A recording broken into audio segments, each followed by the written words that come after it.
The film begins with an American professional swimmer named Trudy Ederle, wearing swimming ointment to maintain her body temperature, prevent blisters, and protect against jellyfish stings. Because at that time, Trudy will swim across the English Channel, which stretches approximately as far as 34 kilometers between England and France, precisely from the city of Calais in France to the city of Dover in England.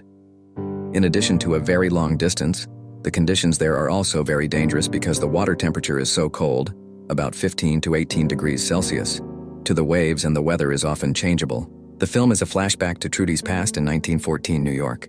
Trudy was 11 years old at the time and lived with her father Henry, her mother Anna, and her older sister, Margaret, and younger brother George. They have a slaughterhouse. Then one afternoon, Trudy, who was sick with measles, was very surprised to see a shipwreck that occurred not far from her residence. Counted there are 847 people died, and the smell of the majority of victims are women who can only stay on the ship because they cannot swim. Because in the past there was no measles vaccine, Trudy's condition was getting worse, and the doctor said that Trudy might not be able to survive. However, that night Trudy miraculously recovered from her measles, and it proved that Trudy's body was indeed strong enough to withstand the disease. After the ship incident, Anna insisted on taking her children to learn to swim for their own good in the future if they experienced a similar incident. Although Margaret was allowed to study, Henry forbade Trudy because she had been ill with measles to the inside of the ear and could cause deafness if she swam too often. Therefore, Trudy deliberately sings her favorite songs without stopping, even until the evening. And everyone was disturbed that Henry was finally forced to let Trudy swim. Henry tied Trudy's body while learning to swim on the beach, so worried about his father with Trudy. Long story short, at almost 20 years old, Trudy still runs her hobby of swimming with her sister Margaret, while his younger brother did not participate because the sport is not his hobby. Seeing how enthusiastic her two children are, Anna intends to bring Trudy and Margaret to join the professional swimming team. Henry suddenly laughed because at that time women had no place to be athletes. However, Anna's determination did not stop at all.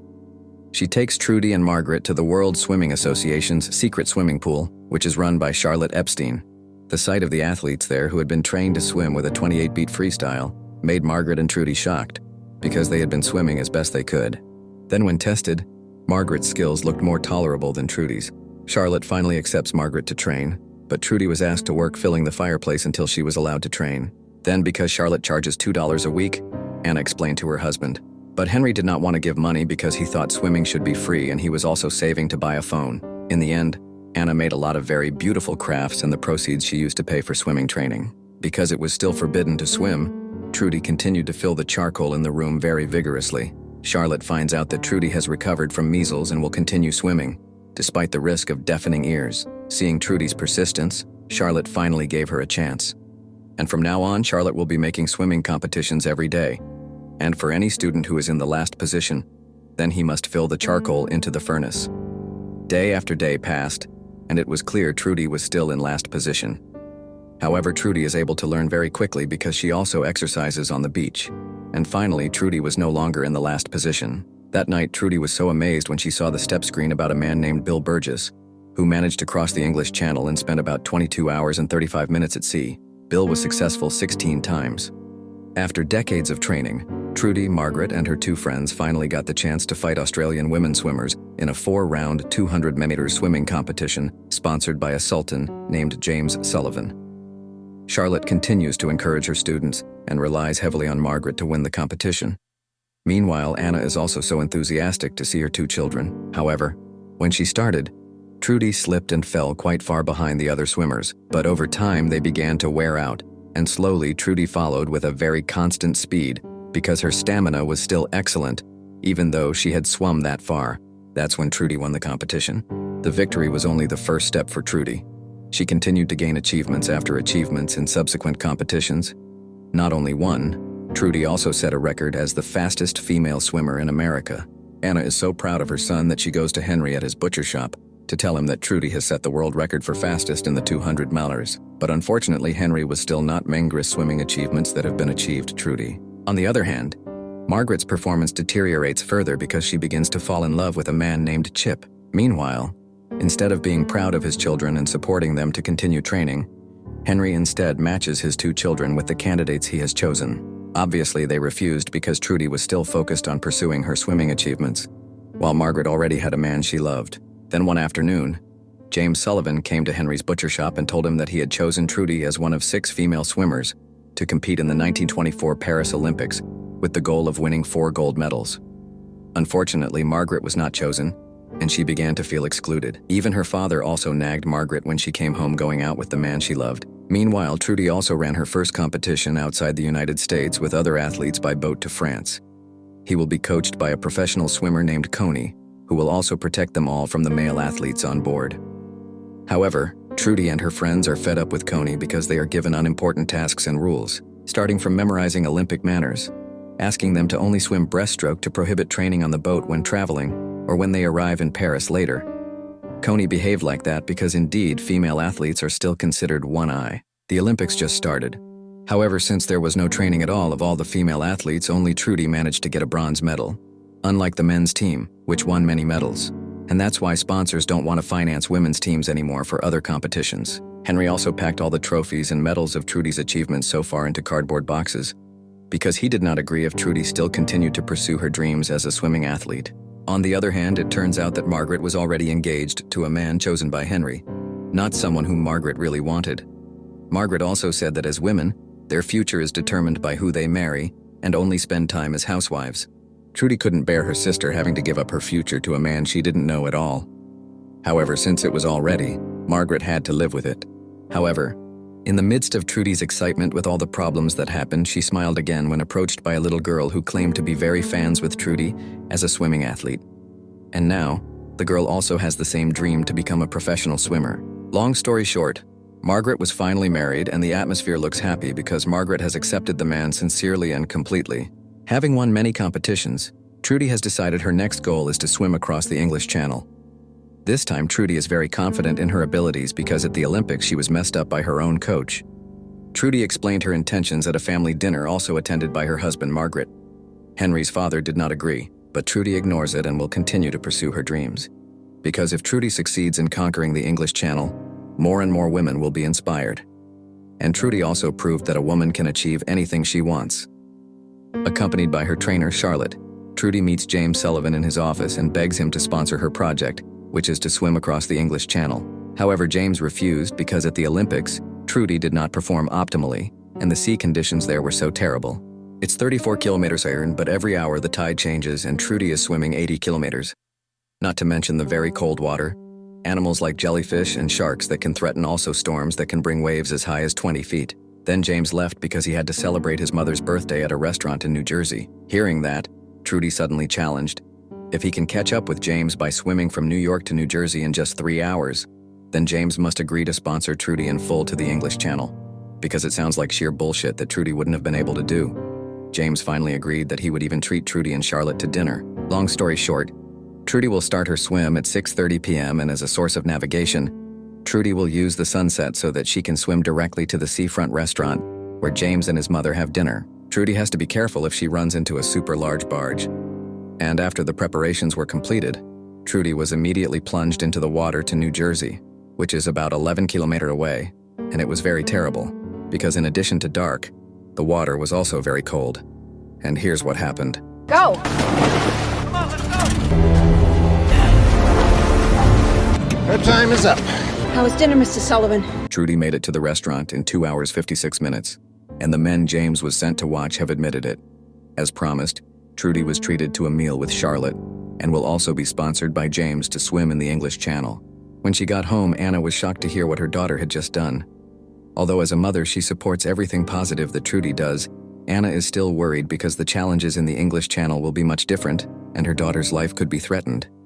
But Anna could not help but support him. Instead of being accompanied by her coach Charlotte, Trudy was forced by James to be trained by an athlete of her choice, Jabez Wolfe, an English Channel swimmer. But he has never succeeded. Arriving at a hotel in Cape Gris, France, Trudy met many professional swimmers who were also trying to cross the English Channel. One of them is Benji. At that time, they were all joined by the death of a swimmer who failed to pass a very dangerous section of shallow water. A total of 11 men have died crossing the English Channel, because in shallow water there are high currents in the water that can wash people away. As planned, Trudy immediately began to practice swimming and familiarize herself with the situation at sea later. The news had been recorded by radio, and Anna was so happy when she heard her son was training to cross the English Channel. Benji also admitted that he had tried to cross the English Channel 12 times. But when there were still a few kilometers left, Benji was hit by a current from the Atlantic that immediately pushed him into shallow water.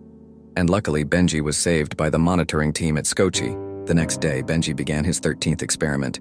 But to their horror, the servants had caught several shark cubs, and that means sea conditions are becoming increasingly dangerous because it is possible that the mother shark is still lurking in the sea. A few hours later, unfortunately again, Benji failed to pass through the shallows. His body was cold and stiff. Fortunately, he was still conscious despite his weak condition. Long story short, on July 20th, 1926, Trudy Ederle was already convinced and would begin her journey across the English Channel from Cape Grisnez in France to the city of Dover in England as far as 34 kilometers.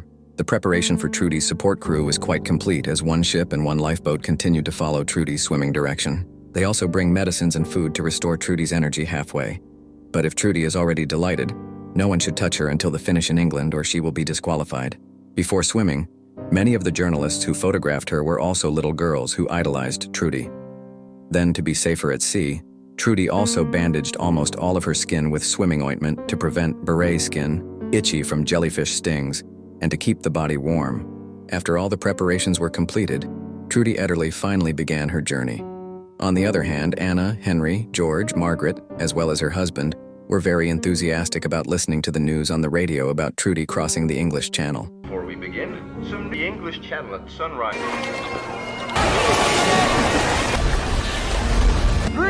Because the background of the film is in the 1920s, the communication technology is still very simple. The reporter sends his message with a pigeon, after which it is forwarded by a telegram machine and only then broadcast via radio to the public. Meanwhile, Trudy immediately resorted to freestyle, even though Wolf had told him to use breaststroke to maintain his stamina. After swimming 6 kilos, Wolf noticed Trudy as if she was planning something. Then he gave the apple to Trudy and accidentally wanted to touch Trudy. He can use the net. After giving the apple, Wolf puked. Because of the vomiting, Wolf took medicine and after that he gave a bottle of tea to Trudy with a net. Surprisingly, Trudy suddenly fainted after swimming for 6 miles or approximately tens of kilometers. It has been 2 weeks since the incident and Trudy, who is being treated, wants to go home quickly. Shortly thereafter, Henry and also Margaret come there to see Trudy to show her support. And as a father, Henry now feels ashamed that he never cared about Trudy. Meanwhile, in France, Trudy is trying desperately alone to achieve her dream. The 3 of them are going back to New York tomorrow. But suddenly, Bill Burgess came and said that according to reports, Trudy's swimming performance was very, very extraordinary because she managed to reach a speed of 2 knots in the middle of a fairly hard wave.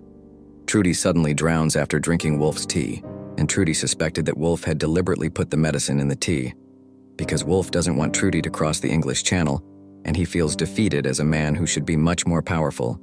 However, Bill suggests that if Trudy really wants to clear her name rather than admit to having fainted to a reporter, who most likely won't believe it, it's better for her to repeat her swim without telling anyone, and Bill will train her and ask sailors he knows to help her swim across the English Channel. When just entering the ship to New York before leaving, Trudy was secretly jumped out and there was Bill, Margaret, and Henry waiting for her out there. After that, the 3 of them stayed temporarily in Bill's hut. And Trudy only has less than 3 days to prepare before her ship arrives in New York. And it dawned on James that Trudy wasn't there. So intent, Trudy forced Bill so that no one would touch him, let alone lift him from the sea. Although Trudy almost fainted though until she managed to arrive in England. After that, Margaret also modified Trudy's swimsuit to be more comfortable to wear and reduce berets on her skin.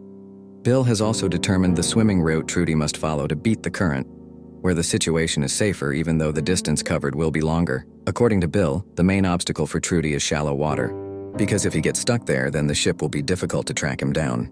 It didn't take long for James to realize that Trudy wasn't in her room, and he was sure that Trudy would soon repeat her swim to England. Then, on August 6, 1926, after bandaging her body with swimming ointment, Trudy sang her favorite song to calm down, and she finally returned to the sea to pursue her dreams. However, just before Trudy began her journey, a flock of reporters came in droves to cover Trudy's actions, and they continued to follow Trudy by boat. On the other hand, Margaret turned on Trudy's favorite songs from childhood on vinyl records so that Trudy could swim more enjoyably.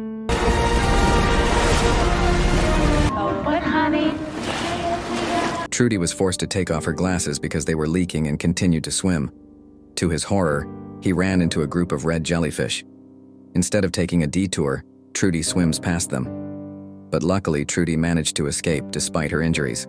Meanwhile, in New York, Anna came directly to the NBC News agency with her son to find out updates about her son in real time. Although still conscious, the stings of many jellyfish made Trudy feel tired and helpless.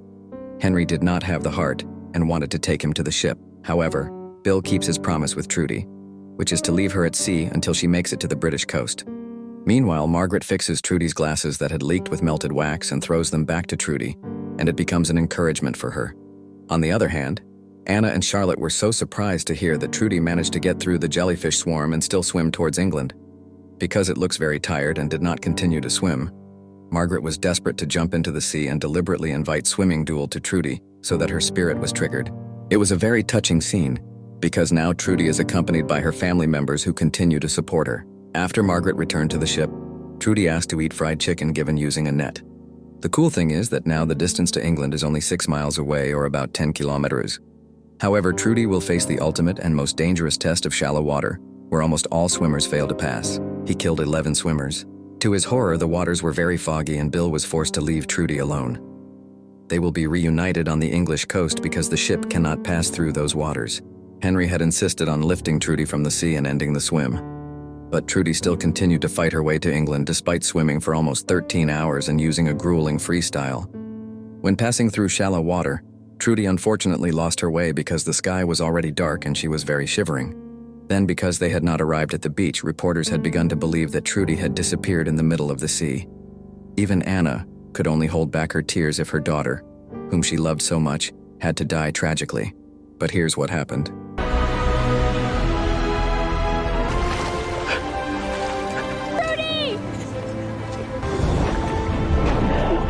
Luckily, many people supported Trudy, and they also lit a campfire and brought an oil lamp so that Trudy could know where the beach was going. Trudy continued swimming until she reached Kingsdown Beach near Dover. After sailing the English Channel for 14 hours 34 minutes with a distance of approximately 34 kilometers, everyone welcomed him with great fanfare. Especially Margaret and Henry were so proud of Trudy. Meanwhile, her mother Anna was very moved because she remembered her daughter's struggle since childhood. Trudy Ederle managed to prove to her family and raise the degree of women who, if they have seriousness and toughness, then they can achieve their dreams. Trudy Ederle not only became the first female swimmer to successfully cross the English Channel, but she also managed to break the record for the fastest swim across the English Channel, which was 2 hours faster than the previous record. So far in New York City, there has never been a more festive parade to welcome an athlete than the fanfare when celebrating the success of Trudy Ederle. Trudy Ederle lost her hearing and dedicated her life to teaching swimming to deaf children. He died in 2003 at the age of 98.